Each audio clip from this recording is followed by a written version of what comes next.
যেই বান্দার ভিতরে আল্লাহর ভয় থাকবে না, সেই বান্দা আর বান্দি মানুষ হতে পারবে না। যদিও নাকি দেখতে মানুষের মতো দেখা যায়,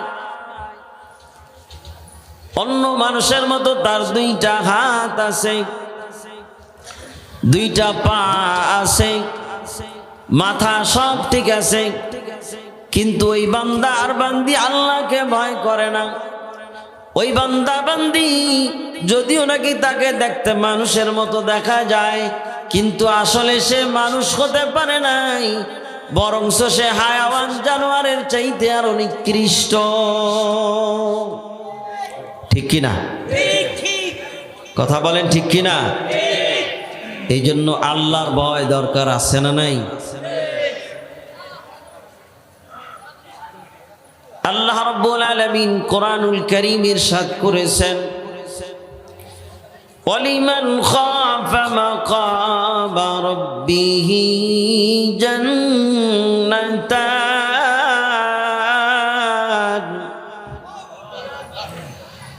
ফাবিআইয়ি আলাই রাব্বিকুমা তুকাজ্জিবান। আল্লাহ তাআলা বলেন, ওয়ালিমান খাফা মাকাম রাব্বিহি জান্নাতান, যেই বান্দা আর বান্দি আমি আল্লাহকে ভয় পাই, কিয়ামতের ময়দানে আল্লাহর সামনে কেমনে দাঁড়াবে সেই ভয় পায়। আল্লাহ বলেন ওই বান্দার জন্য, ওই বান্দির জন্য আমি দুইটা জান্নাত নির্ধারণ করে রেখেছি। কয়টা জান্নাত? ওয়ালিমান খাফা মাকামা রাব্বিহি জান্নাতান, দুইটা জান্নাত আমি ওই বান্দা আর বান্দির জন্য নির্ধারণ করেছি। ওয়া আম্মা মান খাফা মাকামা রাব্বিহি ওয়া নাহান নাফসা আনিল হাওয়া ফাইন্নাল জান্নাতা হিয়াল মাআওয়া। আল্লাহ রাব্বুল আলামিন জানায়া দিয়েছেন, ওয়া আম্মা মান খাফা মাকামা রাব্বিহ, যেই ব্যক্তি আল্লাহর সামনে দাঁড়াইতে ভয় পায়, কেমনে আল্লাহর সামনে আল্লাহর সম্মুখে দাঁড়াবো, এই ভয় নিজের নফসকে গুনাহ থেকে বাঁচায়, গুনাহ থেকে নিজেকে বিরত রাখে। আল্লাহ বলেন ফাইন্নাল জান্নাতা হিয়াল মাওয়া, তার জন্য তার স্থানই হলো কোথায়? জান্নাত। কোথায়? জান্নাতে যাইতে চাই? সবাই বলে না জান্নাতে যাইতে চাই। তাহলে যেতে হলে জান্নাতের আমল করতে হবে কি হবে না? নামাজ পড়া লাগবে কি লাগবে না? নামাজ না পড়ে জান্নাতে যাওয়া যাবে? এই জন্য নামাজ পড়তে হবে, আল্লাহর হুকুম পালন করতে হবে যদি জান্নাতি হতে চায়। আমর ইবনে জামির রাহমাতুল্লাহি আলাইহি, তার জীবনীতে একটা ঘটনা। এক যুবক আল্লাহর পাগল পারা ছিল। যুবক মসজিদ থেকে বের হতো না, মসজিদে ঢুকলে তাকে টেনে টেনে বের করা লাগতো। কারণ যুবক চাইতো আমি আর কিছু সময় মসজিদে থেকে ইবাদত করি।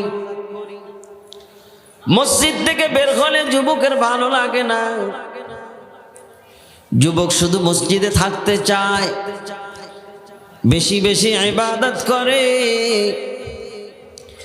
এই যুবক গ্রামের সব মানুষগুলি তাকে মোহাব্বত করে। কেন মোহাব্বত করে? এই যুবক আল্লাহর পাগল, আল্লাহকে বেশি ভালোবাসে, এই জন্য সব মানুষগুলি ওই যুবককে মোহাব্বত করে। ওই এলাকার একজন সুন্দরী রমণী এই যুবকের পিছনে লেগে গিয়েছে। যুবককে কিভাবে গুনাহে লিপ্ত করা যায়। যুবক ইবাদত করে, আর ওই সুন্দরী যুবতী তার পিছে তাকে ধোঁকা দেওয়ার জন্য বিভিন্ন পায়তারা করে। এইভাবে পায়তারা করতে করতে একদিন এই যুবককে ধোঁকা দিয়ে ফেলেছে। যুবক নামাজি, ইবাদত গুজার, তারপরেও কি করছে? ধোঁকা দিয়ে ফেলেছে। ওই সুন্দরী রমণীর ধোঁকায় পড়ে যুবতী। যখন তাকে ধোঁকা দিল, যুবক একদিন তার সাথে সাক্ষাতের জন্য এমন এক কামরায় গিয়ে উপস্থিত হয়েছে, যেই কামরার মধ্যে যুবক আর যুবতী ছাড়া আর কেউ নাই, দুইজন মাত্র। এমন এক ঘর, যেই ঘরের দরওয়াজাটা বন্ধ, দরওয়াজা বন্ধ হয়ে গেছে। এখন দুইজনে বসে বসে আলোচনা করে, আর তাদের মাঝে শয়তান ধোঁকা দেয় যে তোমরা গুনাহে লিপ্ত হয়ে যাও, সুবর্ণ সুযোগ, এই সুযোগ চলে গেলে আর পাবা না। সুযোগ কিনা, কি বলেন আমার বন্ধুগণ? যুবক আর যুবতী যখন এক জায়গায় হয়ে বসে আছে, অন্যায় কাজের জন্য তারা প্রস্তুতি নিয়েছে, এমন অবস্থায় ওই যুবকের কোরআনের একটা আয়াত তার স্মরণ হয়ে গেছে। আল্লাহ রাব্বুল আলামিন কোরআনুল কারীমের ইরশাদ করেছেন, ইন্নাল্লাযীনা ইত্তাকাউ মাসসাহুম, যারা আল্লাহকে ভয় করে, কি করে? যারা আল্লাহকে ভয় করে, আল্লাহর ভয় যার দিলে আছে, তারা যখন আল্লাহর কথা স্মরণ করে, আল্লাহ তাআলা তাকে গুনাহ থেকে বাঁচাইয়া দেয়। সুবহানাল্লাহ। যুবকের দিলে আল্লাহর ভয় আছে না নাই? যুবক ছিল ইবাদত গুজার বান্দা, কিন্তু শয়তানের ধোঁকায় পড়ে এই সুন্দরী রমণীর ধোঁকায় পড়ে গেছে। যখন এই আয়াত তার স্মরণ হলো, সঙ্গে সঙ্গে যুবক বেহুশ হয়ে গেছে। যে আল্লাহর সামনে কিভাবে আমি দাঁড়াবো, কোন চেহারা নিয়ে আমার রবের সামনে দাঁড়াবো, যেই রব আমাকে জন্মের পর থেকে নিয়ে আমার খাবার সরবরাহ করে, আমার যা কিছু প্রয়োজন সব কিছু পুরা করতেছে, সেই রবের সামনে আমি গুনাহ করে, জিনা করে আমি কিভাবে আল্লাহর সামনে দাঁড়াবো, এই ভয় ওই যুবক ওই কামরার মধ্যে বেহুশ হয়ে গেছে। আমার ভাইয়েরা, কিছুক্ষণ পর যখন আবার তার হুঁশ ফিরল, হুঁশ ফেরার পরে আবার এই যুবক আল্লাহর কথা স্মরণ হয়ে গেছে, আল্লাহর এই কোরআনের আয়াত স্মরণ হয়ে গেছে। স্মরণ হওয়ার সঙ্গে সঙ্গে যুবক আবার বেহুশ হয়ে গেছে। বেহুশ হওয়ার পর যুবকের এবার আর হুঁশ ফিরে না। ওই সুন্দরী রমণী যুবতী পেরেশান হয়ে গেছে, কি ব্যাপার? আমরা দুইজন এমন একটা কামরার মধ্যে উপস্থিত হয়েছি যেখানে বাধা দেওয়ার কেউ নাই, আছে কেউ বলেন? যুবক বেহুশ হয়ে যায়, আবার হুঁশ ফেরে, আবার বেহুশ হয়। এরপরে সুন্দরী রমণী দেখে এই যুবক আর হুঁশ ফেরে না, যুবক দুনিয়া থেকে বিদায় গ্রহণ করেছে। এইবার এই রমণী ওই যুবককে ওই ঘরের মধ্যে রেখে, যুবক ওই ঘরের মধ্যে আটকায়া যুবককে একা রেখে রমণী পালায়ন করছে। কেন পালাইছে? যদি তার উপর দোষ চাপানো হয় তুমি তাকে হত্যা করেছো, হয় কি হয় না? ওই সুন্দরী রমণী যুবকের লাশ ওই রুমের মধ্যে রেখে সে পালায়ন করেছে। যুবকের পরিবারের লোকজন এসে যখন দেখে যুবক দুনিয়া থেকে বিদায় গ্রহণ করেছে, তারা মনে করেছে যুবকের স্বাভাবিক ইন্তেকাল হয়েছে। জানাজা দাফন কাফন করে যুবককে যখন দাফন করা হয়েছে, মাটির নিচে দাফন করার পর সব আত্মীয় স্বজন ঘরে চলে গেছে। তৎকালীন জামানার একজন বুজুর্গ হযরতে আমর ইবনে জাবের রাহমাতুল্লাহ আলাইহি ওই যুবকের ইন্তেকালের সংবাদ শুনে তার কবরের কিনারায় এসে দাঁড়াইছে। তার চিন্তা ছিল, আমি যুবকের জানাজার নামাজ পড়ব, জানাজা পড়ার পর যুবকের দাফন আমার নিজ হাতে করব, কারণ এই যুবক হলো আল্লাহর পাগল, আল্লাহ ছাড়া কিছু বুঝতো না, সর্ব অবস্থায় মসজিদের মধ্যে থাকার চেষ্টা করত। এই যুবকের ইন্তেকালের সংবাদ শুনে আমর ইবনে জাবের রাহমাতুল্লাহ আলাইহি কবরের কিনারায় দাঁড়াইয়া তার জন্য দোয়া করলেন। আমার ভাইরা, আমার বন্ধুগণ, আমর ইবনে জাবের রাহমাতুল্লাহ আলাইহি রাত্রে যখন তার বাড়িতে গিয়ে ঘুমিয়ে পড়লেন, ঘুমের ঘরে স্বপ্নে দেখতেছে আমর ইবনে জামে তার সামনে উপস্থিত। আমর ইবনে জামেকে দেখে আল্লাহর ওলি জিজ্ঞেস করলেন, আমর, তোমার কি খবর, তোমার কবরের কি অবস্থা? ওই যুবক বলল, হে আল্লাহর ওলি, আল্লাহ যে ওয়াদা করেছেন আল্লাহর ওয়াদাই সঠিক। আল্লাহ বলছেন, যেই বান্দা আমি আল্লাহর সামনে দাঁড়াইতে ভয় পাই, আমি আল্লাহর সামনে কিভাবে দাঁড়াবো, এই ভয় নিজের নফসকে গুনাহ থেকে বাঁচায়া রাখে। আল্লাহ বলেছেন তার জন্য আমি 2টা জান্নাত নির্ধারণ করে দিয়েছি। যুবক বলেন, হুজুর, আল্লাহ আমাকে 2টা জান্নাতের মালিক বানায়া দিয়েছে। সুবহানাল্লাহর আওয়াজ আসতে হইল কেন? আরো জোরে বলেন। যুবক বলে, আল্লাহর যে ওয়াদা ছিল সেটা সত্য। আল্লাহর ওয়াদা কি? বলেন, আরো জোরে বলেন, আল্লাহর ওয়াদা কি?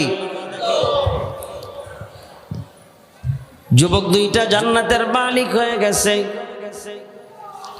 কারণ যারা আল্লাহকে ভয় পায় তাদেরকে যদি শয়তান ধোঁকা দেয়, প্রথম বুঝে না, প্রথম কি করে না। অনেক আল্লাহওয়ালা বুজুর্গ আছে যাদেরকে শয়তান ধোঁকা দেয়, কিন্তু প্রথমে বুঝতে পারে না, কি করে না, কিন্তু যখনই আল্লাহকে স্মরণ করে আল্লাহ তাআলা এই গুনাহ থেকে বাঁচার ব্যবস্থা করে দেয়। এই যুবক সে চাইলে জেনায় লিপ্ত হতে পারত কি পারত না? কেউ বাধা দেওয়ার ছিল? বলেন, কিন্তু কে বাঁচাইলো? আল্লাহ বাঁচাইছে। কেন? যুবকের দিলে আল্লাহর সামনে দাঁড়ানোর ভয় ছিল। এই জন্য ভয় কাকে করব বলেন, আরো জোরে বলেন। ওয়া আম্মা মান খাফা মাকামা রাব্বিহি ওয়া নাহান নাফসা আনিল হাওয়া ফাইন্নাল জান্নাতা হিয়াল মাওয়া। যদি আল্লাহর ভয় দিলে জায়গা দিতে পারি, তাহলে আমার আপনার স্থান হবে কোথায়? জান্নাত কি ভালো না খারাপ? দুনিয়া ভালো না খারাপ? কথা বলে না। হযরতে ইমাম গাজ্জালী রাহমাতুল্লাহ আলাইহি একটা ঘটনা শুনাইছেন এইভাবে বুঝানোর জন্য। এক লোক রাস্তা দিয়ে যায়। কোথা থেকে যায়? পিছন দিয়া বাঘে ধাওয়া করেছে। পিছন দিয়া বাঘে তাকে ধাওয়া করছে। ধাওয়া করলে দাঁড়িয়ে থাকবে না, দৌড় দিবে। যুবক দৌড়ায়। পিছন থেকে বাঘে যখন ধাওয়া করেছে, যুবক এইবার দৌড় দেয়।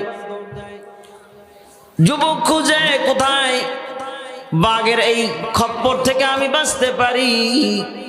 বাঘের হাত থেকে বাঁচার জন্য যুবক রাস্তা দিয়া দৌড়ায়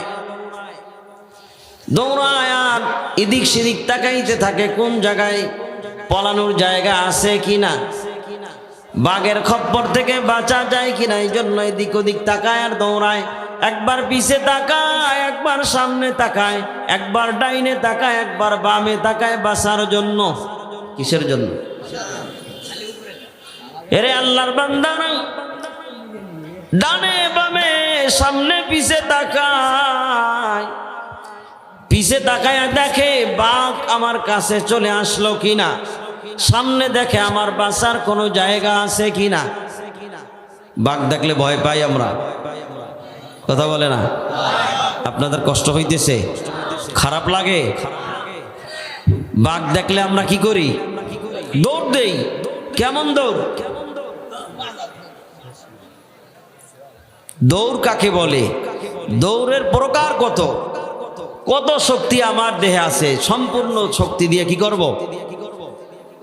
ইমাম গাজ্জালী রহমতুল্লাহ আলাইহি বলেন, আরে আল্লাহর গোলামরা, এই যুবক বাঁচার জন্য দৌড়ায়। অনেক দূর যাওয়ার পরে দেখে তার সামনে বড় একটা কূপ। এইবার ওই যুবক চিন্তা করলো, এই কূপের মধ্যে আমি ডুব দিব, কারণ এই পানির মধ্যে বাঘ নামবে না। বাঘ যখন চলে যাবে আমি আবার উপরে উঠে যাব। যুবক এই চিন্তা করে কূপের মধ্যে ঝাঁপ দেওয়ার জন্য যখন প্রস্তুতি গ্রহণ করলো, যখন এই কূপের একেবারে কিনারায় পৌঁছে গেছে, কূপের মধ্যে তাকায়া দেখে কূপের মধ্যে বড় বড় অনেকটি সাপ এই পাশ থেকে ও পাশে যায়, ও পাশ থেকে এ পাশে আসে। বিপদ কি খালি উপরে না নিচেও আছে? এরে আল্লাহর গোলাম, যুবক বাঁচার জন্য যখন কূপের মধ্যে ঝাঁপ দিবে, কূপের মধ্যেও দেখে বড় বড় সাপ। এইবার যুবক চিন্তায় পড়ে গেল, পিছনে বাঘে ধাওয়া করছে, বাঁচার জন্য যেই উপায়টুকু আমি খুঁজে বের করেছিলাম, আমার সেই সামনের কূপটার মধ্যেও দেখি বড় বড় সাপ। এইবার যুবক চিন্তা করলো, কিভাবে এই সাপ থেকে এবং এই বাঘ থেকে বাঁচা যায়। চিন্তা করে দেখলো কূপের চারপাশ থেকে কিছু ঘাসগুলো উপর থেকে বেয়ে বেয়ে নিচের দিকে গেছে। আছে না এরকম? পুকুরের পাশ দিয়ে, খালের পাশ দিয়ে দেখবেন কিছু ঘাস এরকম উপর থেকে বেয়ে খালের নিচের দিকে নেমে যায়। তো এইবার যুবক চিন্তা করলো, এই ঘাসগুলো ধরে আমি ঝুলে থাকবো, কূপেও নামবো না আর উপরেও থাকবো না। মানে বাঁচার জন্য যা দরকার সেটা সে গ্রহণ করতে চাচ্ছে। উপরে বাঘ ধাওয়া করে, কূপের মধ্যে বড় বড় সাপ, সেখানে নামার মতো সাহস হয় না। আমার ভাইয়েরা, এইবার চিন্তা করলো, কূপের কিনারায় যেই ঘাসগুলো রয়েছে সেই ঘাসগুলো ধরে ঝুলে থাকবো। তার চিন্তা অনুযায়ী ওই কাজই তিনি করলেন, দুই হাত দিয়ে ঘাসগুলো ধরলেন, ধরে কূপের মধ্যে যখন ঝুলতেছে তখন দেখে দুইটা ইঁদুর, একটা সাদা ইঁদুর আর একটা কালো ইঁদুর এই ঘাসগুলো কাটতে শুরু করেছে। বিপদ কমলো না বাড়লো? বুঝে আসেনি? খেয়াল কিন্তু অন্য দিক দিলে বুঝবেন না। মনোযোগ কোন দিক, বাইরে না ভিতরে? বলেন কোথায়? জিকির করি একটু, লা ইলাহা, জোরে জোরে, লা ইলাহা,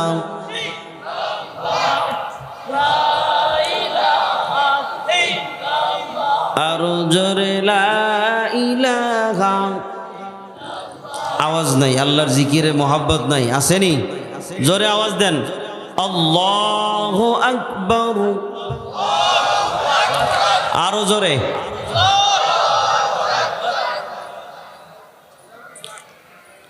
মনোযোগ কোন দিক থাকবে বলেন, কোন দিক থাকবে মনোযোগ? আমার ভাইয়েরা, এইবার যুবক দেখে দুইটা ইঁদুর এই ঘাসগুলো কাটতেছে। একটা কালো ইঁদুর আর একটা সাদা ইঁদুর এই ঘাসগুলো কেটে দিচ্ছে। যুবকের আরো পেরেশানি বেড়ে গিয়েছে। উপরে বাঘ আমাকে ধাওয়া করে, কূপের ভিতরে সাপগুলো এপাশ থেকে ওপাশ যাইতেছে, আর আমার শেষ সম্বলটুক যতটুকু ছিল ঘাসগুলো ধরে আমি ঝুলতেছিলাম। এই ঘাসগুলো দুইটা ইঁদুর কাটতে শুরু করেছে। কি করে? ইঁদুরে কাটতেছে। পেরেশানি আরো বাড়লো না কমলো? এই বিপদের মধ্যে, এতগুলি বিপদের মধ্যে যুবক ডান দিকে দেখে একটা মধুর চাক, একটা মধুর চাক, যেই চাকের মধ্যে মধু পোকা নাই, শুধু মধু ভর্তি রয়েছে। এইবার যুবক সব বিপদের কথা ভুলে গিয়েছে। তার পিছে যেই বাঘ তাকে ধাওয়া করে, বাঘের কথা ভুলে গিয়েছে। নিচে কূপের মধ্যে পড়ে গেলে সাপ তাকে ধরবে ভুলে গিয়েছে। সে যেই ঘাস দুইটা ধরে, ঘাসগুলো ধরে ঝুলেছিল, ইঁদুর কাটতেছে, সেটাও ভুলে গিয়েছে। কিসের কারণে? মধু দেখে আঙ্গুল দিয়া ভরায়া ভরায়া মধু খায় আর মজা লইতে থাকে। তার এত বিপদ সবগুলো ভুলে গিয়েছে। এক মধুর পাগল হইয়া মধুর দিকে যখন তার নজর গেছে, সব ভুলা গেছে। ইমাম গাজ্জালী রাহমাতুল্লাহ আলাইহি বলেন, এই যে গল্পটা বললাম, ঘটনা বললাম, এটা কি জিনিস? তোমার যেই বাঘগুলি ধাওয়া করে, এই বাঘ আর কেউ নেই, এই বাঘ হলো আজরাইল। বলেন কে? আজরাইল। কি দাওয়া করতেছে কি করে নাই? ধরবেনি আমাদের? না কেউ এমন আছেন যে না আমরা এমন শক্তিশালী, ভূমিকম্পেও কিছু করতে পারবে না? আসেনি? আজরাইল ধাবরায় কি ধাবরায় না? ইজা জা আজালুহুম লা ইস্তাখিরুনা সাআতাও ওয়ালা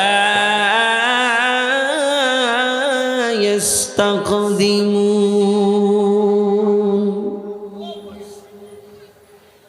যখন সময় ঘনিয়ে যাবে, মৃত্যুর ঘন্টা যখন বেজে যাবে, 1 সেকেন্ড আর 1 মিনিট এদিক আর ওদিক করা হবে না। হবেনি? আমার ভাইয়েরা, ইমাম গাজ্জালী রাহমাতুল্লাহ আলাইহি বলেন, এরে আল্লাহর গোলাম, তোমার পিছে যেই বাঘ ধাওয়া করে, ওটা বাঘ নয়, ওটা হলো আজরাইল। যেই আজরাইল প্রত্যেকটা মানুষের জান কবজ করার জন্য ধাওয়া করে। কি করে না? ধরবে কি ধরবে না? যেই বাঘ থেকে বাঁচার জন্য তুমি কূপে ঝাঁপ দিয়েছিলে, ওটা কোনো কূপ নাই, ওটা হলো কবর। ওটা কি? কবরে সাপ আছে না নাই? আরো জোরে বলেন, আছে না নাই? কবরে যাব কি যাব না? এমন কেউ হাত উঠে বলতে পারবেন যে হুজুর আমি কবরে যাব না? আছেন? দেখান তো হাত উঠাইয়া। অথবা এমন কেউ আছেন যে আমি মরবো না? দেখান তো, আছে কেউ? কেউ বলতে পারবে না, কারণ মৃত্যু হবে এটার ব্যাপারে কারো কি নাই, কোনো সন্দেহ নেই। চাই সে মুসলমান হোক আর অমুসলমান হোক, ইহুদি হোক আর খ্রিস্টান হোক, যেই ধর্মের হোক না কেন, মৃত্যুকে কেউ অস্বীকার করে না। সবাই বিশ্বাস করে আজ হোক কাল হোক আমার ইন্তেকাল হয়ে যায়। এরে আল্লাহর বান্দারা, ইমাম গাজ্জালী রাহমাতুল্লাহ আলাইহি বলেন, যেই বাঘ তোমাকে ধাওয়া করে, ওই বাঘ আর কিছু না, সেটা হলো আজরাইল। যেই কূপের মধ্যে বাঁচার জন্য তুমি ডুব দিতে চেয়েছিলা, ওই কূপের মধ্যে যেই সাপগুলো, এটা কোনো কূপ নয়, এটা হলো কবর। এটা কি খেয়াল করবেন, পুরা ঘটনা একবারে আমাদের বাস্তব জীবনের সাথে মিলে গেছে। কূপের ভিতরে সাপ দেখে যুবক বাঁচার জন্য যেই ঘাসগুলো ধরছিল, কি ধরছে? এটা হলো আমাদের হায়াত। এগুলো কি জীবন? আমার জীবন 50 বছর 60 বছরের যে হায়াত জিন্দিগি পাই, ইমাম গাজ্জালী বলেন এটা হলো আমার জীবন, এই ঘাস। আর দুইটা কালো, একটা কালো ইঁদুর আর একটা সাদা ইঁদুর এই ঘাস কাটে, এটা হলো রাত আর দিন। এটা কি আমার হায়াতের জিন্দিগিকে শেষ করে দিচ্ছে রাত আর দিনের পরিবর্তন। নাকি বাড়ে? হায়াত বাড়ে না কমে? কথা বলেন, হায়াত বাড়ে না কমে? অনেকে বলে আমার বয়স অনেক হয়েছে। আরে না বোকা, তোমার বয়স অনেক কমে গেছে, অনেক হয় নাই। তোমাকে আল্লাহ তাআলা 50 বছরের জিন্দিগি দিয়েছিল, 40 বছর শেষ করে ফেলছে, আর মাত্র 10 বছর বাকি। এই জন্য আমার বন্ধুগণ, এই বাড়িটা আমার আপনার আসল বাড়ি না, এই দুনিয়াটা আমার আপনার আসল বাড়ি নয়, এটা হলো নকল বাড়ি। নকল বাড়ির পিছনে আমরা কিভাবে পাগল হইছি? কূপের মধ্যে সাপ, ঘাসগুলো ইঁদুরে কাটে, এরপরেও ডানে মধু পাইয়া মধু খাই, আরাম করি, সব বিপদ ভুলে যাই। আমাদের অবস্থা একই। আমাদের এতগুলো বিপদ থাকা সত্ত্বেও আমরা দুনিয়ার পাগল হয়ে আছি। মধুর তুলনা করছে দুনিয়ার সাথে। এই জন্য ভয় কাকে করতে হবে? আরো জোরে বলেন, কিরকম ভয়? মাঝে মাঝে, রাত্রে, দিনে, সকালে, কোন সময়? 24 ঘন্টা। বলেন কয় ঘন্টা? সারা জিন্দিগি ভর আল্লাহকে ভয় করতে হবে। আল্লাহ আল্লাহ ক্যা মুবারক নাম হায়, আল্লাহ আল্লাহ ক্যা মুবারক নাম হায়, আল্লাহ আল্লাহ আশিকু কা কাম হায়, আল্লাহ আল্লাহ ক্যা মুবারক নাম হায়, আল্লাহ আল্লাহ মুমিনু কা কাম হায়। जन्नत दो ज़ुक से या रब क्या करो, जन्नत दो ज़ुक से या रब क्या करो, आरज़ू है मैं तुझे देखा करो, आरज़ू है मैं तुझे देखा करो। हुर गिल्मा जितने नामत हुरो गिल्मा जितने नामत है तू, सबसे बरतर नियामत दीदारे तू, सबसे बरतर नियामत दीदारे तू। सुबहानाल्लाह व बिहम्दिही। আল্লাহর সাথে সাক্ষাৎ করতে মন চায়নি? বলেন চায়নি? আইশা ইশারাত के लिए इंसान ही, आइश इशारत के लिए इंसान ही, या दरख्त बंदा है मेहमान ही, या दरख्त बंदा है मेहमान ही। दर फानी की सजावट पूर्ण जा, दारे फानी की सजावट पूर्ण जा, नेकुयों से अपना असली घर सजा, नेकुयों से अपना असली घर सजा। কি দিয়া আমার ঘর সাজাবো? বলেন আসল ঘর কোথায়? আসল বাড়ি হলো জান্নাতে। কোথায়? আমার আপনার আসল বাড়ি, এই ঘর সাজাইতে হবে নেকি দিয়া। কি দিয়া? তো আমি বলতেছিলাম ভয় করতে হলে কাকে করব? আরো জোরে,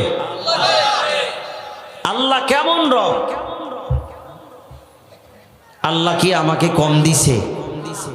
বলেন, আমার কি দুইটা হাত দেয় নাই? আমাকে দুইটা পা দেয় নাই? দুইটা চক্ষু দেয় নাই?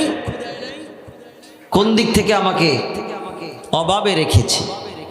অনেকে বলতে পারে হুজুর আমার ধান কম হয়, আমার তেমন জায়গা জমি নাই।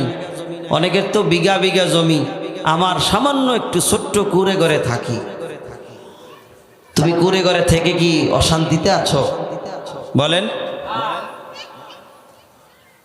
এই কুড়ে ঘরে যতটুকু শান্তিতে আছে 5 তলা 10 তলায় এত শান্তিতে নাই। খবর নিয়ে দেখেন। আমার ঢাকার মুসল্লি, অনেক মুসল্লি আছে, কোটি কোটি টাকার মালিক। কিসের মালিক? বলে হুজুর আমার গোডাউন দিয়ে যদি আমার মাল সব নিয়েও যায় আমি খবর জানি না। তার গোডাউন কত পরিমাণ মাল রয়েছে, গোডাউন এত মাল তার আছে, সে নিজেও।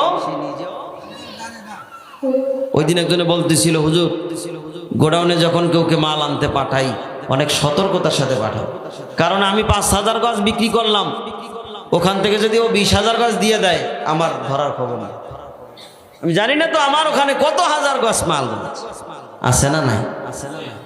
এরকম মানুষ আছে, কিন্তু তারপরেও শান্তি দেওয়ার মালিক কে? আরো জোরে বলেন কে?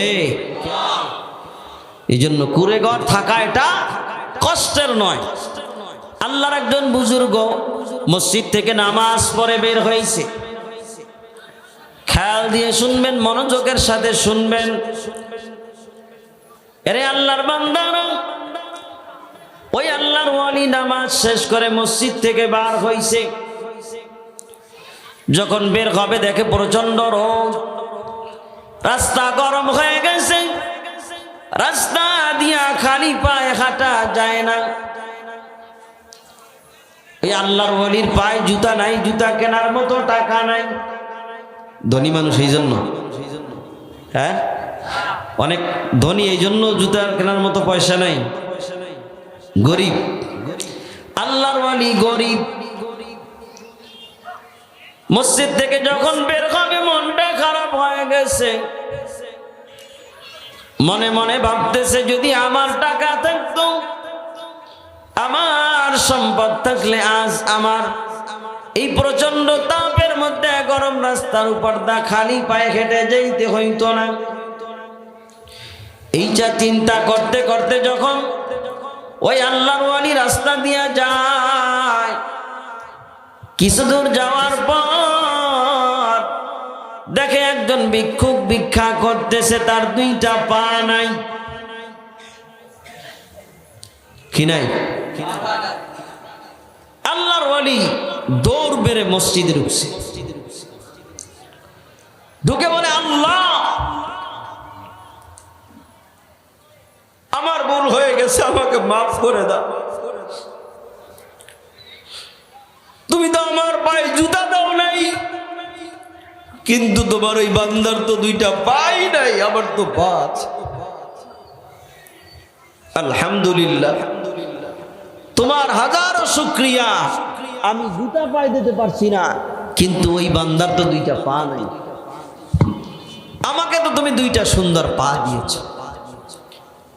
এই শুকরিয়া আদায় করে আমি শেষ করতে পারবো কি বলেন? কোনোদিনও সারা জিন্দিগি ভর যদি 2টা পায়ের শুকর আদায় করতে চাই, আদায় করে শেষ করা সম্ভব হবে না। আল্লাহ তাআলার নেয়ামত আমাদের উপরে কত বেশি। কোরআনে কারীমের মধ্যে আল্লাহ বলেন, ওয়া ইন তাউদ্দু নি'মাতাল্লাহি লা তুহসুহা, আমার নেয়ামত যদি তোমরা গণনা করতে শুরু করো, কোনোদিনও নেয়ামতের গণনা করে শেষ করতে পারবা না। ওয়ালাউ আন্নামা আরদি মিন শাজারাতিন আকলামু ওয়াল বাহরু ইয়ামুদ্দুহু মিন বাদিহি সাবআতু আবহুরিম মা নাফিদাত কালিমাতুল্লাহ। আল্লাহ কি বলে শুনবেন? কথা বলে না? কি কষ্ট হইতেছে? আল্লাহ বলে, রে আমার বান্দা বান্দিরা, তাম পৃথিবীতে যতগুলি গাছ আছে, যত বৃক্ষ আছে, সব যদি কলম বানাও, আর সাত সমুদ্রের যত পানি আছে, এই পানিগুলোকে যদি কালি বানাও, এই কলম আর এই কালি দিয়া যদি আমি আল্লাহর গুণের কথা, নেয়ামতের কথা লেখা শুরু করো, একদিন লিখতে লিখতে গাছ নামক কলম ফুরাইয়া যাবে। সাত সমুদ্রের যতগুলি পানি আছে সব শেষ হয়ে যাবে, তারপরেও আমার আল্লাহর নেয়ামতের কথা লিখে শেষ করা যাবে না। সুবহানাল্লাহ বলেন জোরে। আল্লাহ কি নেয়ামত কম দিছে? একজন আবেদ 500 বছর ইবাদত করছে। কত বছর? 500 বছর। এবং আল্লাহর কাছে দোয়া করে, আল্লাহ আমার যখন ইন্তেকাল হবে তখন আমার ইন্তেকাল যেন সিজদা অবস্থায় হয়। কি অবস্থায়? আল্লাহ তার দোয়া কবুল করেছেন, তার ইন্তেকাল সিজদা অবস্থায় হয়েছে। কি অবস্থায়? কথা বলেন, কি অবস্থায়? তো ইন্তেকাল সিজদা অবস্থায় হয়ে গেছে। ইন্তেকালের পরে আল্লাহ বলতেছে ফেরেশতাদেরকে, আমার এই বান্দাকে আমার অনুগ্রহের মাধ্যমে জান্নাতে পৌঁছায় দাও। ওই বান্দা বলে, আল্লাহ আপনার অনুগ্রহে না, আমার ইবাদতের বিনিময়ে আমাকে জান্নাতে দেন, আমার ইবাদতের বিনিময়ে আমাকে জান্নাতে দেন। আল্লাহ বলেন, না, আমার অনুগ্রহের কারণে তোমাকে জান্নাতে দিলাম। এইভাবে 3 বার বলেছেন। এরপরেও ওই আল্লাহর বান্দা বলেন, আল্লাহ আমার ইবাদতের বিনিময়ে আমাকে জান্নাতে দাও। তখন আল্লাহ তাআলা ফেরেশতাকে বলে, ও ফেরেশতা, আমার এই বান্দা আমার যত নেয়ামত ভোগ করেছে, তার যে ইবাদত আছে আমার নেয়ামতের বিনিময়ে হয় কিনা খোঁজ নিয়ে দেখো। এইবার ফেরেশতা যখন ওই আবেদের অবস্থা খবর নিল, তার ইবাদত কতটুকু হইল, ফেরেশতারা যখন খবর নিল, খবর নেওয়ার পর দেখেন ওই আবেদ যতটুকু ইবাদত করছে, আল্লাহ পাক তাকে যেই 2টা চক্ষু দিয়েছে, দৃষ্টি শক্তি দিয়েছে, তার ইবাদতের বিনিময় শুধুমাত্র এই চক্ষুটাই হয়। অর্থাৎ এই চোখের যেই শুকরিয়া, যেটা হওয়া দরকার, যে ইবাদত হওয়া দরকার, তার 500 বছরের জীবনের ইবাদত খালি একটা নেয়ামতের পরিবর্তে হয়। হাত দিয়েছেন, পা দিয়েছেন, অঙ্গ প্রত্যঙ্গ সবগুলি দিয়েছেন, এর বিনিময়ে তুমি কি করছো? আল্লাহ বলেন, আমার এই বান্দাকে জাহান্নামে দাও। তখন ওই বান্দা আল্লাহকে ডেকে বলে, আল্লাহ আমি ভুল করছি, আমাকে মাফ করে দেন, আপনার অনুগ্রহে আমাকে জান্নাতে পৌঁছায় দেন। তখন আল্লাহ তাআলা তাকে মাফ করে জান্নাতে দেন। বোঝা গেল, আমি যে ইবাদত করি এটা আমার জান্নাতে যাওয়ার কারণ হবে না যদি আল্লাহ অনুগ্রহ না করে। এই জন্য ইবাদত কি ছেড়ে দিব না করব? যারা ইবাদত করে বোঝা যাবে এরা এই রাস্তায় আছে। কিসে আছে? জান্নাতে যাওয়ার রাস্তায় আছে। এই জন্য আমি বলতেছিলাম যে দিলের মধ্যে কার ভয় লাগবে? আরো জোরে বলেন, কার ভয়? সকালে না রাত্রে? সর্ব অবস্থায়। খলিফাতুল মুসলিমিন হযরতে ওমর, আমরা যার নাম শুনেছি, এই খলিফা রাত্রে তাহাজ্জুদের নামাজ পড়ে আর ঘুমাইতেন না। ঘুরে ঘুরে এলাকার অলিগুলি ঘুরতেন আর দেখতেন কোনো মানুষ কোনো বিপদে রয়েছে কিনা, কোনো মানুষের খাবারের কোনো অভাব আছে কিনা, কোনো মানুষ অন্যায় কাজে লিপ্ত হয়েছে না, এগুলো ঘুরে ঘুরে দেখতেন। যদি কাউকে বিপদগ্রস্ত দেখতেন, ওই বান্দা বান্দির বিপদ দূর করার চেষ্টা করতেন। যদি কাউকে অন্যায় করতে দেখতেন, ওই বান্দা বান্দিকে অন্যায় থেকে বিরত রাখার চেষ্টা করতেন। আর যদি কারো অভাব দেখতেন, তার অভাব দূর করতেন। খলিফাতুল মুসলিমিন হযরতে ওমর, তার প্রতিদিনের আমল এমন ছিল, রাত্রে বের হয়ে যাইতেন। একদিনের ঘটনা, হযরতে ওমর রাস্তা দিয়ে যায়, ঘরের ভিতর থেকে আওয়াজ আসে, মা আর মা মেয়েকে ডাকে, ও মেয়ে উঠে যাও, ঘুম থেকে উঠো, সকাল হয়ে যাইতেছে, দুধের ভিতরে পানি মিশাইতে হবে। দুধে যদি পানি না মিশাই, তাহলে আমরা ব্যবসায় বেশি লাভ করতে পারবো না। দুধে পানি মিশাইনি আমরা, আসেনি এরকম? বলেন তো, আমাদের দেশে তো নাই, আছে? দুধে পানি মিশাইয়া দুধ বাড়াইয়া বিক্রি করলাম, আমি টাকা বেশি পাইলাম, কিন্তু যাকে দিলাম সে তো ঠকলো। খলিফাতুল মুসলিমিন হযরতে ওমর ওই ঘরের কিনারা দিয়ে যাইতেছে, আর আওয়াজ শুনতেছে। মা মেয়েকে ঘুম থেকে উঠার জন্য বলে, আর দুধে পানি মিশায়া দাও। মেয়ে ডেকে বলে, ও মা, খলিফার নির্দেশ হলো দুধে পানি মিশানো যাবে না। মা মেয়েকে বলে, আরে এত রাত্রে কে দেখবে, সবাই তো যার যার বিছানায় ঘুমায়, খলিফা কেমনে দেখবেন? খলিফাও তো তার বিছানায় ঘুমায়, দুধের মধ্যে পানি মিশায়া দাও। এইবার ওই মেয়ে ডেকে মাকে বলে, ও মা, যদি খলিফা নাও দেখে, আমার আল্লাহ তো দেখতেছে। সুবহানাল্লাহ বলবেন না? কষ্ট হয়। এই মেয়ের ভিতরে কার ভয় আছে? ফাইন আল্লাহ, আল্লাহ কোথায়? আল্লাহ কোথায়? এই কথা যখন খলিফা শুনলেন, খলিফা শোনার পর কিছু না বলে তার বাড়িতে চলে গেছে। সকালবেলা এই বাড়ি খবর পাঠাইছেন নিজের সন্তানের বিবাহের প্রস্তাব দিয়ে। কেন?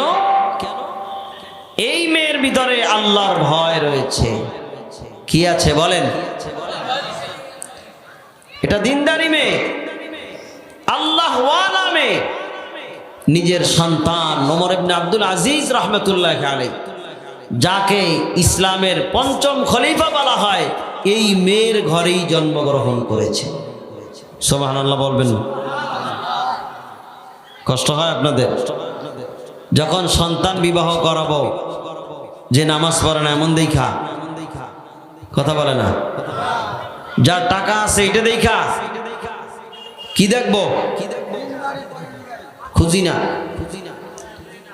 অনেক মুসল্লি আছে টাকা দেখে, টাকা দেখে দেখে বিবাহ দেয়, এরপরে এসে বলে হুজুর অনেক পেরেশানিতে আছে। কিসে আছি? কেন এত পেরেশানি কেন? অভাব তো নাই। বলে হুজুর যেটা আনছি সুবিধা।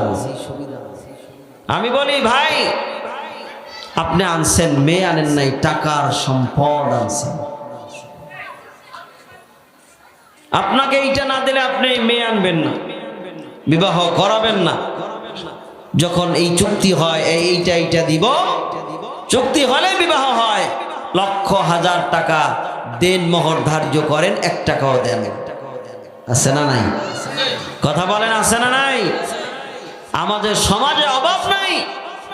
বিবাহ আসলেই অনেক মুরব্বীরা মিটিংয়ে বসে যায়। এবার কিন্তু দেন মোহর 10 লক্ষ। কত বলেন? কত আছে না নাই? ছেলে রিক্সা চালায়, তার খাবার জোগাইতে কষ্ট হয়, আর তার ঘাড়ে বাজায়া দিল 10 লক্ষ টাকা। যদি এই ছেলে 10 লক্ষ টাকা না দেয়, এই দায় কে গ্রহণ করবে? যারা সমাজের মুরব্বী, এরা মুরব্বী হতে পারে নাই, বরং ওই যুবককে আরো বড় বিপদে ফেলে দিয়েছে। যুবকের যেটা সামর্থ্য আছে, 50,000 হোক আর 1 লাখ হোক, যদি ওটা যুবক দিতে পারে তাহলে সেটা দিয়েই সে বিবাহ করবে। 10 লক্ষ 20 লক্ষর মধ্যে কোনো ফায়দা নেই। যত লক্ষ বাড়াবেন ওই লক্ষর মধ্যে আরো বিপদ ঢুকে বেশি। কেন? যত লক্ষ হবে 1 টাকাও দেয় না, আদায়ও করে না, অশান্তি ওখান থেকে শুরু হয়ে যাবে। কারণ দেন মোহর যখন ধার্য হবে, এটা ওই মেয়ের হক, তাকে দিতেই হবে। তাকে কি করতে হবে? খলিফা ওই মেয়েকে ডেকে আনলেন, যেই মেয়ে আল্লাহকে ভয় করে, বলে ফাইনাল্লাহ, আমার রব কোথায়? আল্লাহ দেখেনি? وَنَحْنُ أَقْرَبُ إِلَيْهِ مِنْ حَبْلِ الْوَرِيدِ।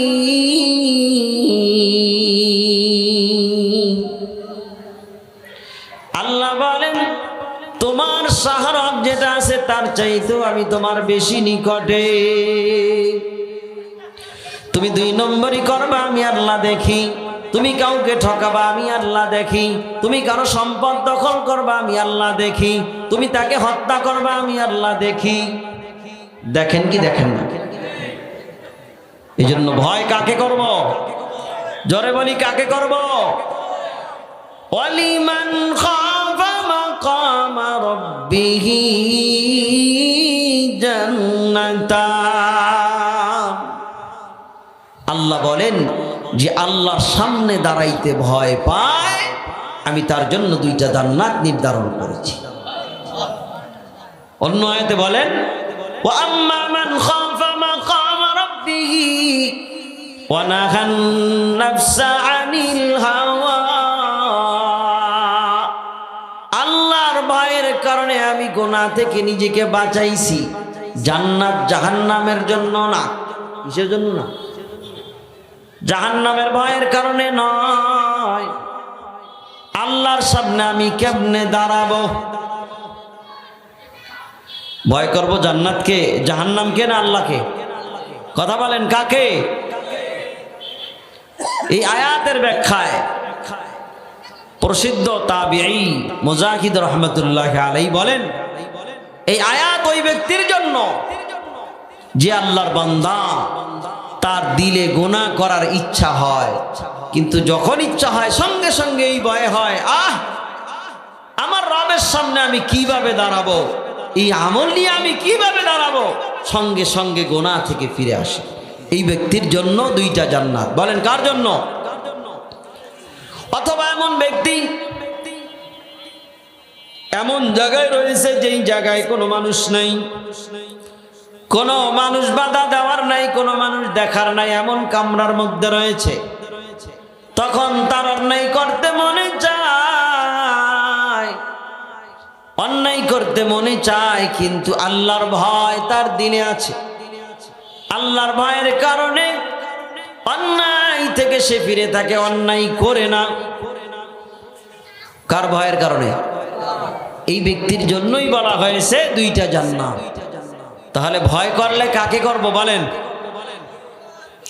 আমার বাবা যদি নিষেধ করে ওখানে যাবি না,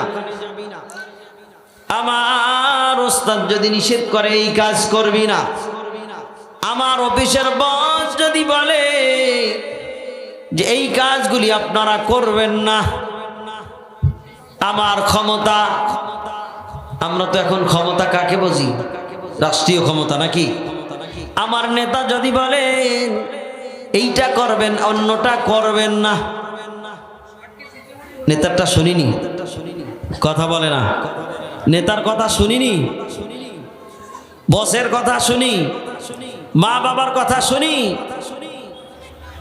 সবার কথা শুনতে পারি, কিন্তু যিনি এই বসকে বানাইলেন, যিনি মা বাবাকে বানাইলেন, সেই আল্লাহর কথা কি আমরা শুনি?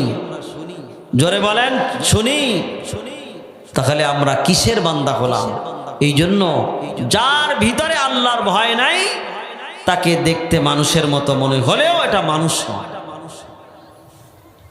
আল্লাহ বলেন ওয়ালাকাদ জারানা লিজাহান্নামা কাসীরাম মিনাল জিন্নি ওয়াল ইনস। আল্লাহ এই আয়াতের মধ্যে বলেছেন অধিকাংশ জিন এবং মানুষের জন্য আল্লাহ জাহান্নাম বানাইছেন। অন্য আয়াতে বলেন ওয়াকুদুহান নাসু ওয়াল হিজারা, এই জাহান্নামের আগুন জ্বালানো হবে মানুষ এবং পাথর দিয়া। কি দিয়া বলেন তো? মানুষ এবং পাথর দিয়া জাহান্নামের আগুন জ্বালানো হবে। তো এটা ভয় করা দরকার আছে না নাই? করবনি? সবাই বলে না। আপনারা মনে হয় বয়ান বুঝতেছেন না, আলোচনা বুঝে আসতেছে। ভয় কাকে করব? আরো জোরে বলেন, আরো জোরে। এই যে আমরা বলতেছি আল্লাহকে, আল্লাহকে, যেই জিকির হয় যেই বিষয়ের, ওইটা দিলে গাতে বেশি, ওইটা কি হয়? দিলের মধ্যে গেতে যায় আর আমল করতে সহায়ক হয়। তো আল্লাহ তাআলা বলেন যার ভিতরে আল্লাহর ভয় নাই, যেই বান্দার বান্দি আল্লাহকে ভয় করে না, এরা হায়াওয়ান জানোয়ারের চাইতেও নিকৃষ্ট। হাদিসের মধ্যে আসছে বান্দা যখন হাত দিয়ে গোনা করে, এই হাত দিয়ে গন্ধ আসে। কি আসে? কথা বলেন, কি আসে? জবান দিয়া গোনা করে, জবান দিয়া গন্ধ আসে। চোখ দিয়া গোনা করে, চক্ষু দিয়া গন্ধ বের হয়। পা দিয়া গোনা করে, পা দিয়া গন্ধ বের হয়। ইন্তেকালের সময় ফেরেশতারা এসে শুকতে থাকে, নাক লাগাইয়া বান্দার দেহের বিভিন্ন অংশে শুকতে থাকে। গন্ধ যদি পায় আযাব শুরু করে। দেখবেন মা যখন বাচ্চাকে খাবার খাওয়ায়, খাবারটা আগে নাকের কাছে নেয় কি নেয় না? নেয় কি নেয় না? কেন নাই? দেখে যে খাবারটা কি বাচ্চাকে খাওয়ানোর উপযুক্ত কিনা, না নষ্ট হয়ে গেছে। দেখে তারপরে বাচ্চাকে খাওয়ায়, নাকের কাছে নেয়, দেখে ভালো কিনা। যদি ভালো হয় তাহলে বাচ্চাকে খাওয়ায়, আর নষ্ট হলে এটা ফেলে দেয়। তো ফেরেশতারাও যখন জান কবজ করতে আসে তখন আমার আপনার পুরা শরীরটা শুকতে থাকে। যদি গন্ধ না থাকে, ঘ্রাণ আসতে থাকে, তাকে জান্নাতের আরাম পৌঁছাইতে থাকে। আর যদি গন্ধ আসতে থাকে, এই দুর্গন্ধ আসতে থাকলে তার উপরে আযাব শুরু হয়ে যায়। আল্লাহকে ভয় করব, খেয়াল করে শুনেন, মনোযোগ অন্যদিকে দিবেন না। এক নাম্বার কথা, কাকে ভয় করব? কিরকম ভয়? ভয় করার মতো ভয়। আল্লাহ এক আয়াতে বলেন যে তোমরা ইয়া আইয়ুহাল্লাযীনা আমানুত্তাকুল্লাহা হাক্কা তুকাতিহি ওয়া লা তামুতুন্না ইল্লা ওয়া আনতুম মুসলিমুন। যে আল্লাহকে ভয় করার মতো করে ভয় করো। আল্লাহকে ভয়ও করবে, আবার আল্লাহর কাছে আশাও রাখবে। খালি যদি কেউ ভয় করে, আশা না করে, তাহলে এক সময় পাগল হয়ে যাবে। কি হবে? আল্লাহ বলেন আমাকে ভয়ও করবা, আবার আমার কাছে আশাও রাখবা। কিরকম? জাহান্নামকে ভয় পাও, আবার জান্নাতের আশাও করো। খলিফাতুল মুসলিমিন হযরতে ওমর এক মজলিসে বলেছিলেন যে কিয়ামতের ময়দানে যদি আল্লাহ ঘোষণা করে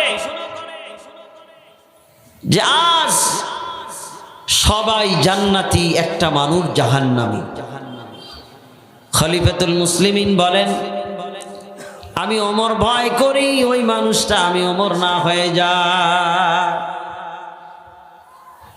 সবাই জান্নাতি, আমি একা জাহান্নামী হইতে পারি, আমি আল্লাহর কাছে এই ভয়টা করি। আর আল্লাহ যদি বলেন সবাই জাহান্নামী, একটা মানুষ জান্নাতি, ওমর বলেন আমি আশা করি আমি ওমর জান্নাতি।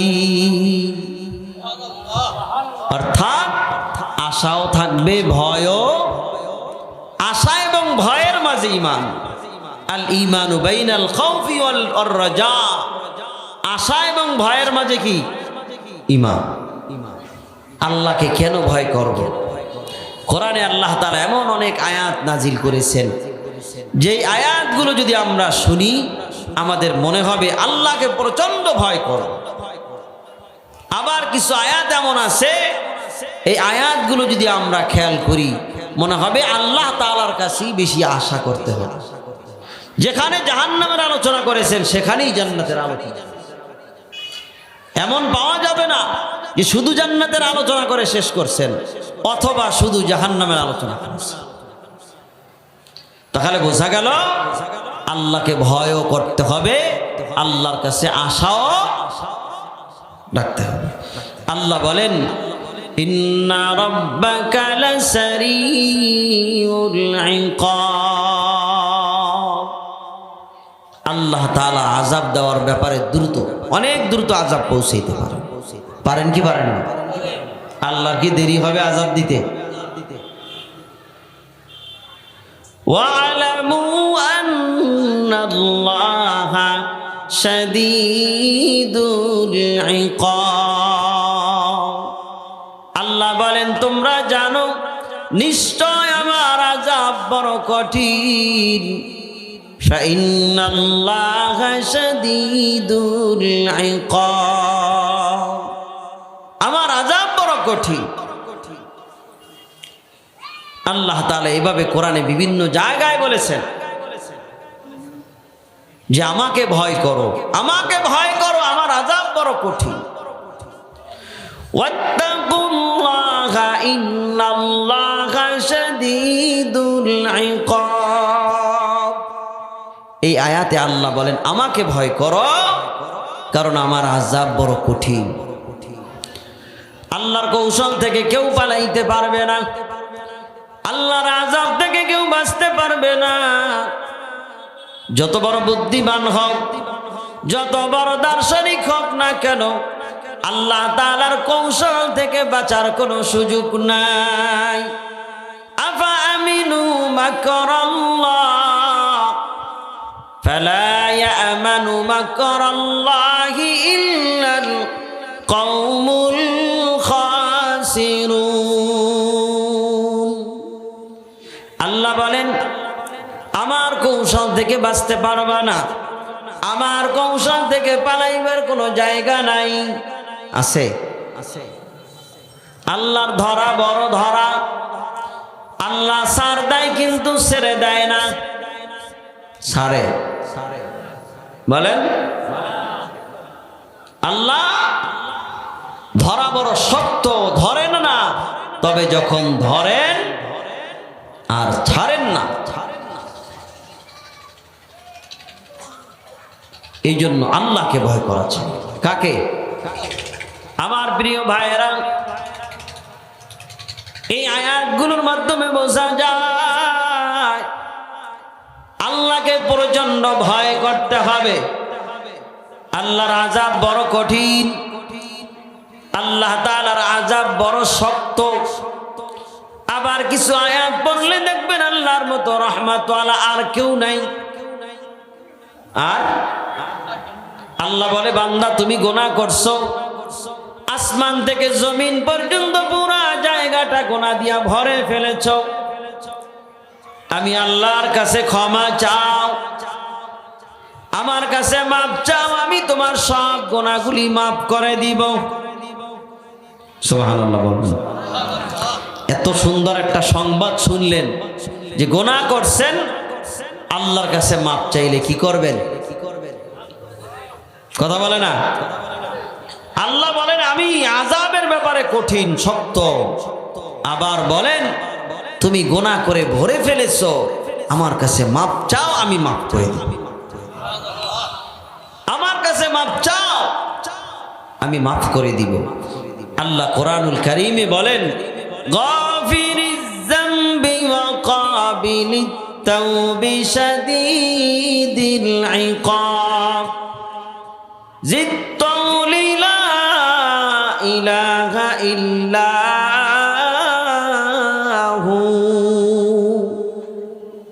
এই আয়াতে আল্লাহ বলেন গাফিরিজ যামব, আমি আল্লাহ গুনাহ মাফ করি। খেয়াল করেন, প্রথমে আল্লাহ কি বললেন? গাফিরিজ যামবি ওয়া কাবিলিত তাওবি, আমি আল্লাহ গুনাহ মাফ করে দেই। আমি আল্লাহর কাছে যদি কেউ ক্ষমা চায়, কেউ তওবা করে, আমি তার তওবাও কবুল করি। আল্লাহ মাফও করেন, আবার তওবা করলে গাফিরিজ যামবি ওয়া কাবিলিত তাওবি শাদীদিল ইকাব। আল্লাহ বলেন আমার আযাব বড় কঠিন। এক আয়াতের মধ্যে আল্লাহ বলেন আমি কি করি? গুনাহ মাফ করি, তওবা করলে তওবাও কবুল করি। আবার বলেন আমার আযাব বড়। জিত্তাউলি লা ইলাহা ইল্লাহু, আল্লাহ বলেন আমি তোমাদের উপর রহম করি, মেহেরবানিও করি। করেন কি করেন না? অবশেষে কার দিকে ফিরতে হবে? কথা বলেন। এই জন্য আল্লাহকে ভয়ও করব, আল্লাহর কাছে আশাও। যারা আল্লাহওয়ালা বুজুর্গ তারা কি করে? তাদের কথা আল্লাহ কোরআনে বলেন তাতাজাফা জুনুবুহুম আনিল মাদাজি'i ইয়াদউনা রাব্বাহুম খাওফান ওয়া তামাআ। তাতাজাফা জুনুবুহুম আনিল মাদাজি'i ইয়াদউনা রাব্বাহুম খাওফান ওয়া তামাআ। আল্লাহ বলেন যারা আমার খাঁটি বান্দা, যারা আমার খাঁটি বান্দা, আমি আল্লাহকে যারা ভয় পায়, তারা রাত্র হলে বিছানায় পিঠ লাগায় না। কি করে না? বিছানায় পিঠ লাগায় না। তারা আল্লাহর কাছে রোনা জারি করতে থাকে, নামাজ পড়তে থাকে। সবাই যখন আরামের বিছানায় শীতের মধ্যে ঘুমিয়ে যায়, আল্লাহর প্যারা প্যারা বান্দা যারা আছে এরা ঘুমায় না, এরা ঘুমায় না। খাওফান ওয়া তামাআ, এরা আল্লাহর কাছে ভয় এবং আশা নিয়ে তারা কাঁদতে থাকে, আল্লাহকে ডাকতে থাকে। ওয়াদউহু খাওফান ওয়া তামাআ। কি করে বলেন তো? ঘুমায়। আমাদের মতো ঘুমায়? আমরা খাই আর ঘুমাই, খাই আর মন চাইলে খাই আর মন চাইলে ঘুমাই। আর আল্লাহ পাকের প্রিয় বান্দা বান্দি যারা আছে এরা ঘুমায় না, এরা আল্লাহকে ডাকে ভয় এবং আশা নিয়ে। এই জন্য আল্লাহ যেরকম ভাবে আযাব দেনেওয়ালা, ঠিক তদ্রূপ আল্লাহ তাআলা রহম দেনেওয়ালাও, মেহেরবানও তিনি। এক আয়াতে আল্লাহ তাআলা যারা গুনাহ করে তাদেরকে গুনাহগার বলে না, আমার বান্দা বলে। বলে ও আমার বান্দা, কুল ইয়া ইবাদিয়াল্লাযীনা আসরাফু আলা আনফুসিহিম লা তাকনাতু মির রাহমাতিল্লাহ ইন্নাল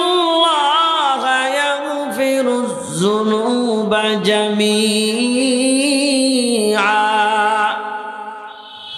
আল্লাহ বলেন, ও আমার বান্দা বান্দিরা, আমার বান্দা বান্দিরা, ইবাদি বলে না ও গুনাহগারেরা, এটা বলে না। আল্লাহ কি বলেন? আমার বান্দারা।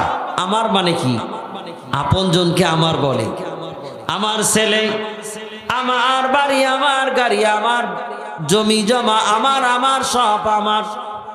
কি বলি? কেন বলি? এটা আমার কাছে আপন। আমার বাড়িটা আমার কাছে আপন মনে হয়, আমার সন্তান আমার আপন, আমার বিবি আমার আপন, আমারটাকে আমি আমার আমার বলি। বোঝা গেল? যেটাকে বেশি ভালোবাসে সেটাকে মানুষ আমার করে না।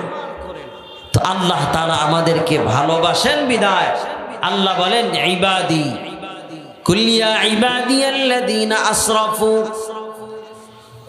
হে আমার বান্দা বান্দিরা, তোমরা যারা গুনাহ করে নিজের উপরে জুলুম করেছো, আমি আল্লাহর কাছে ক্ষমা চাও। আমি আল্লাহ তোমার জিন্দেগীর সকল গুনাহগুলি মাফ করে দিব।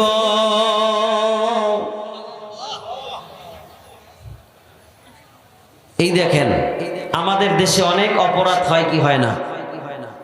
কথা বলেন। অপরাধ কেন করে? আল্লাহকে ভয় পায়। এই জন্য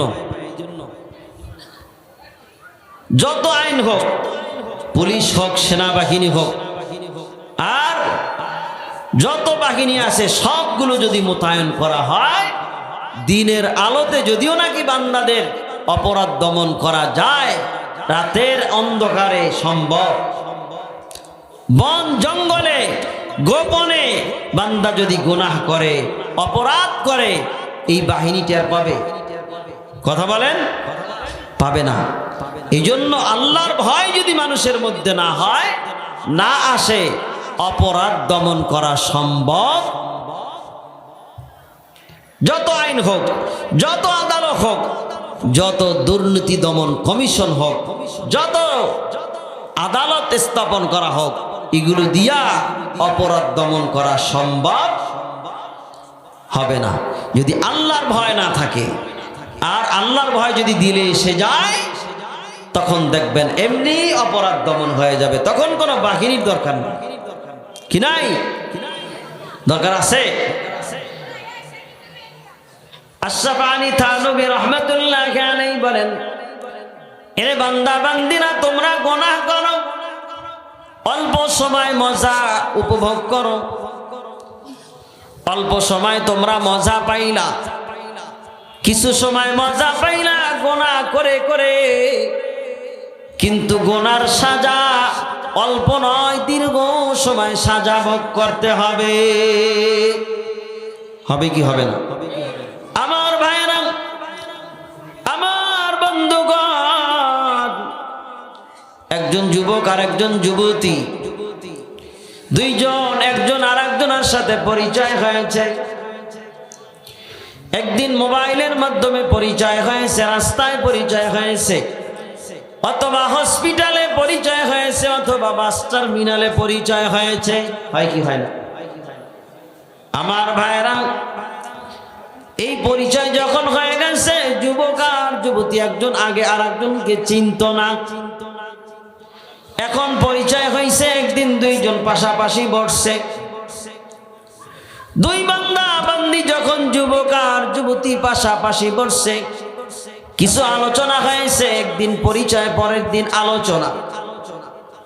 কয়েকদিন পর এই আলোচনার বসাবসির পরে অন্যায় কাজে তারা লিপ্ত হয়ে যায়। যায় কি যায় না?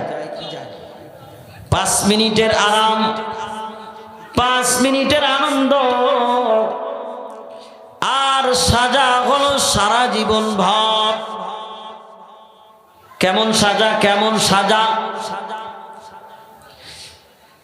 যুবক যুবতী অন্যায় করেছে, জেনা করেছে, সন্তান হয়ে গেছে। হয় কি হয় না?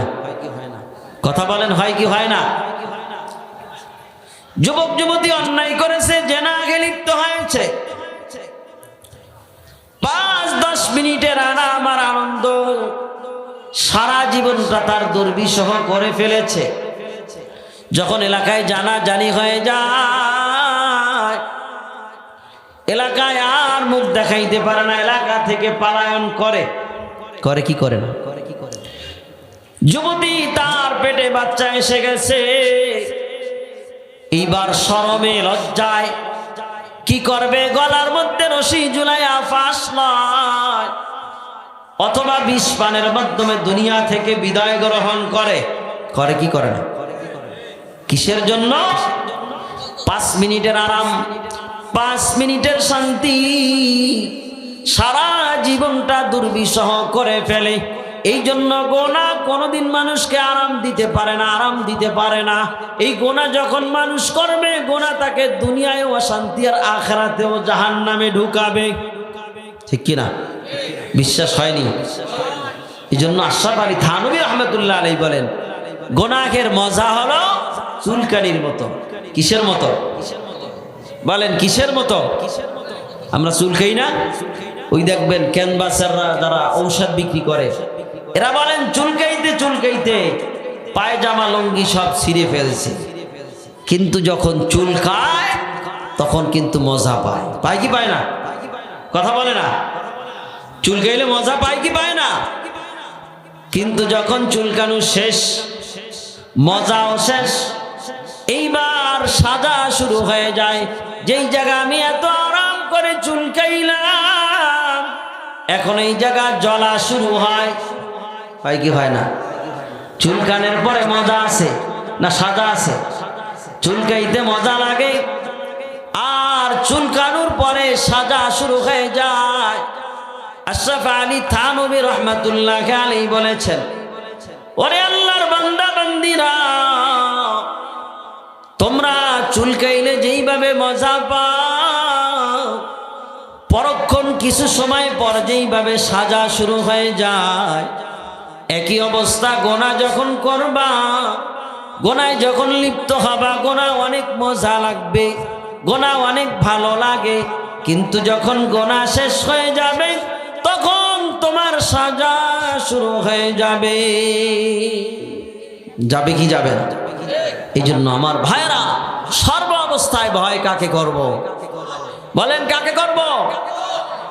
আওয়াজ কম। আল্লাহ। আরো জোরে আল্লাহকে ডাক দেন, আল্লাহ।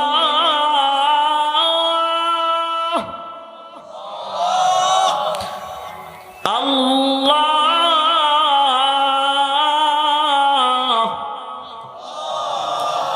কষ্ট হয়, আল্লাহর কুদরতি অন্তর ঠান্ডা হয়ে যায়। এই জন্য গুনাহের মজা চুলকানির মতো। মনে থাকবেন ইনশাআল্লাহ? বলেন থাকবেনই?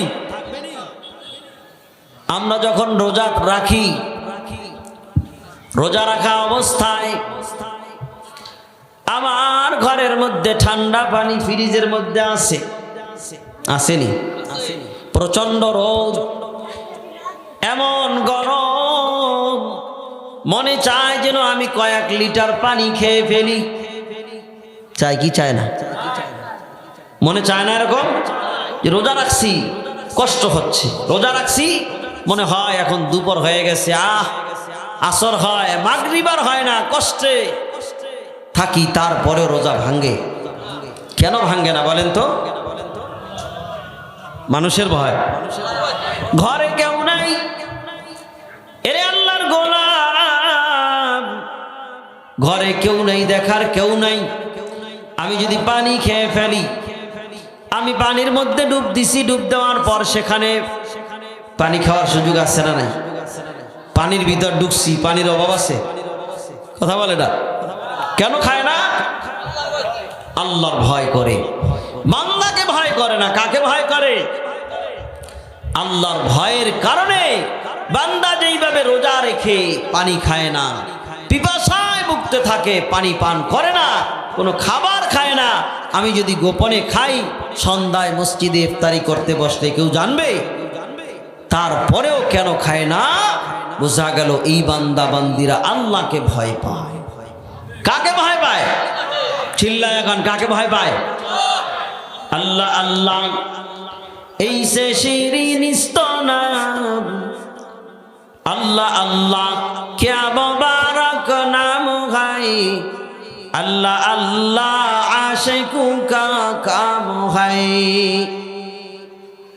अल्लाह अल्लाह कार नाम कार काज আমার আপনার কাজ কার কাজ সর্ব অবস্থায় আল্লাহর শরণ আল্লাহর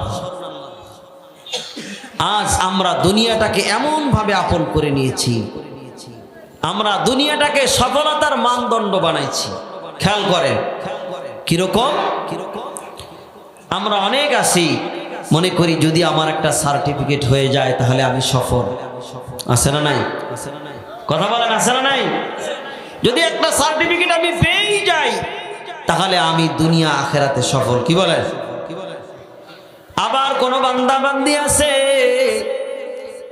যদি তার একটা বাড়ি করতে পারে দুই তলা একতলা একটা বাড়ি যদি বানাইতে পারে সে মনে করে আমি সফল আবার কেউ যদি সম্পদের পাহাড় বানাইতে পারে সে মনে করে আমি সফল আসলে কি সফল সম্পদের মালিক হইলে সফল হয় বাড়ি গাড়ির মালিক হইলে সে সফল আল্লাহ কি বলেন সফল কে আল্লাহ কোরআনুল কারীমে ইরশাদ করেছেন কুল্লু নাফসিন যায়িকাতুল মাউত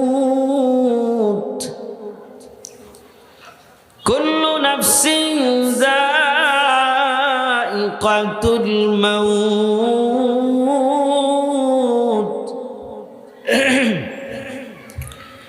প্রত্যেকটা প্রাণী মৃত্যুবরণ করবে কি করবে কুল্লু নাফসিন যায়িকাতুল মাউত ওয়া ইন্নামা তুওয়াফাউনা উজুরাকুম ইয়াওমাল কিয়ামাহ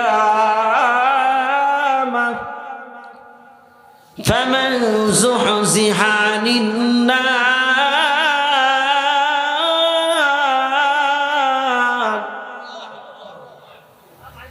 ওয়া উদখিলাল জান্নাতা ফাকাদ ফাজ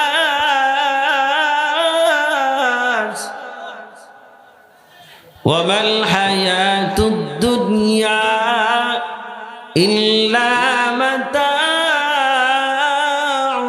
গুরুর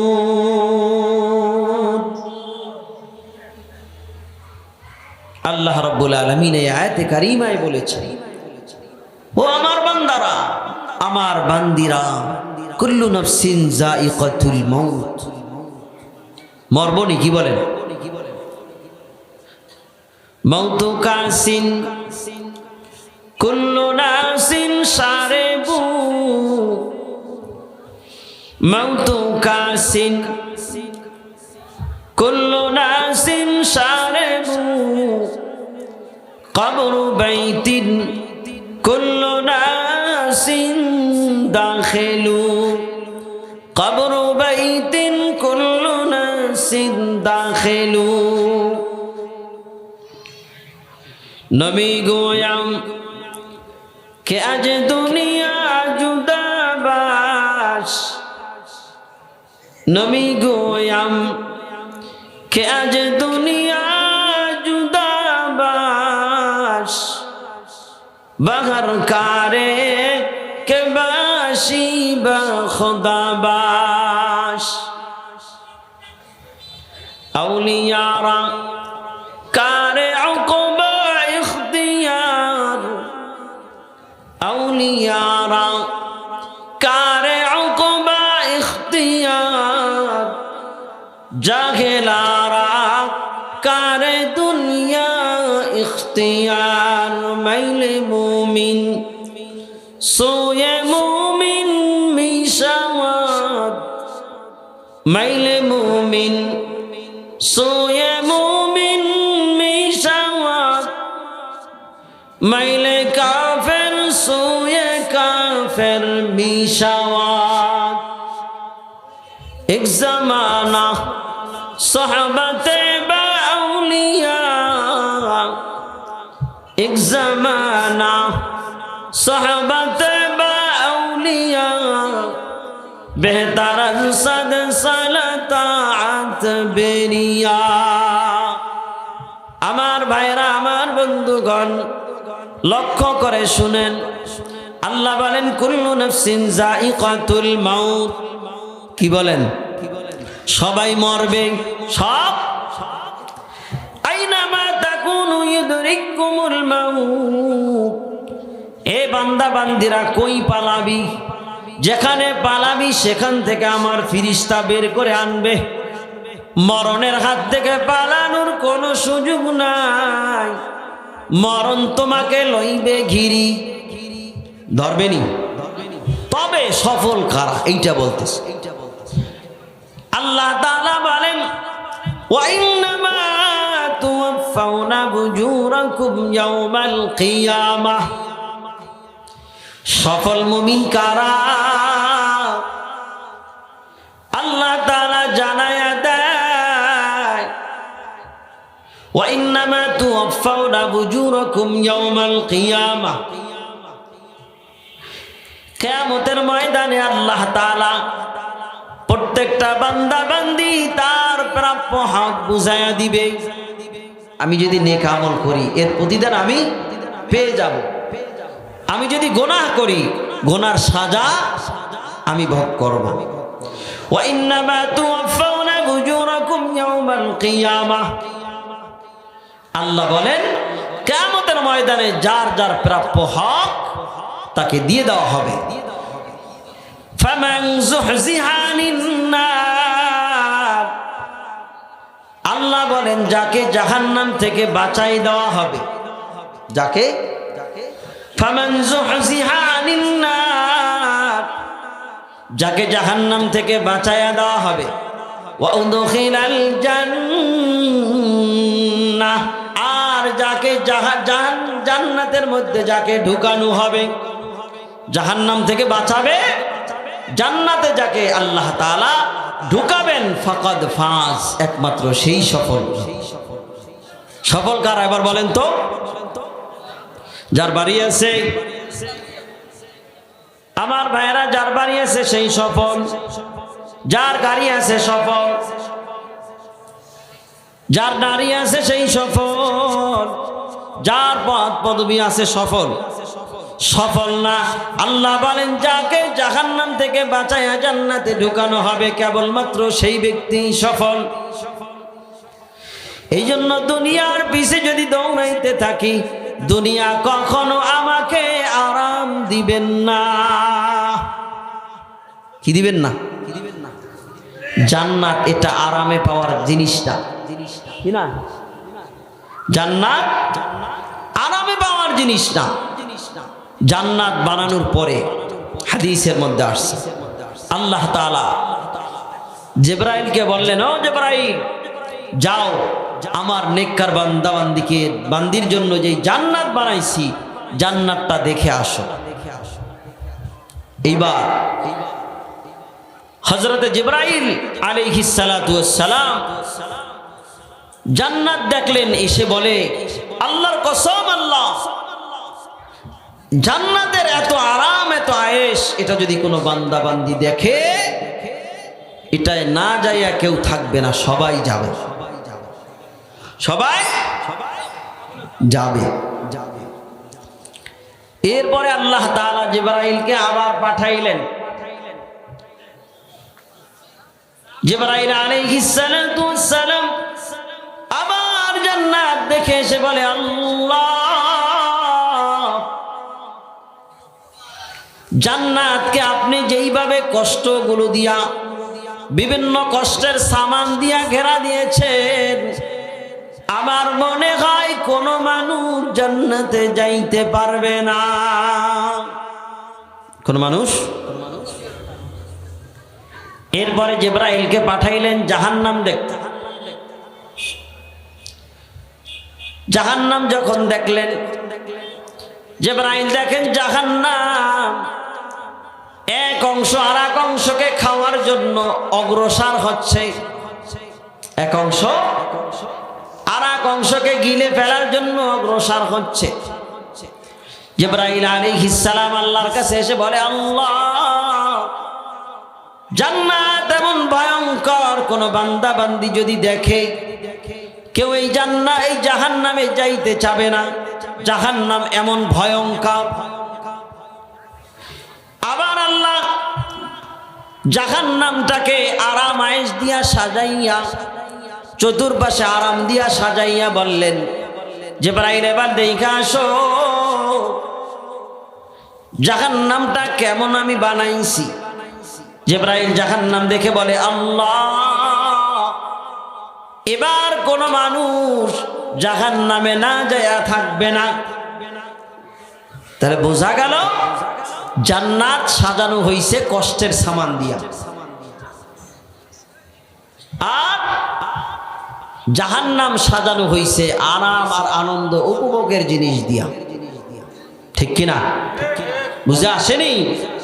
ফজরের সময় উঠতে কষ্ট হয়, এত ঠান্ডা, পানি ধরলে মনে হয় হাতটা কেটে যায়, যায় কি যায় না? কষ্ট। নামাজ যদি পড়তে পারি আরামের জান্নাতে যাব। কোরআন পড়তে কষ্ট হয়, কোরআনের মাহফিলে আসতে কষ্ট হয়, কোরআনের কথা বলতে কষ্ট হয়। কারণ কোরআনের কথা যদি বলতে পারি আমি জান্নাতে যাইতে পারবো।